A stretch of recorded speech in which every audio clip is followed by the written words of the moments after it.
Guys, here she is, man. I still got a long way to go. I got the wheels on temporarily.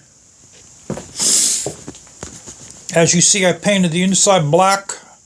I don't even have the spacers on the wheels. I just got them on temporarily. We got the tank off of Amazon.com. This is one of these cheap Chinese tanks for 58 bucks. That I got to take off. I got to figure out a way to get that off. I think I showed you guys the front forks. I engraved both forks. The drag bars do hit the tank. So we're going to have to get risers. We're going to have to put risers on there.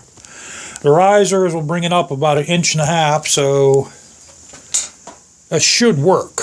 Yeah, I think that'll work out. This little guy here, that little sight window, we're replacing that tonight. I got another one coming in. We'll take it off and replace it. And we still got a ways to go on it. Still a lot of stuff to do on it. And on top of everything else, on my SUV, my water pump crapped out. So, stuff for this is going to have to be on hold until I see how much that's going to cost.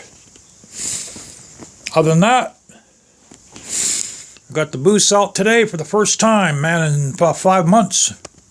Still runs like a clock. It has an incredible amount of power. It's very hard to get used to.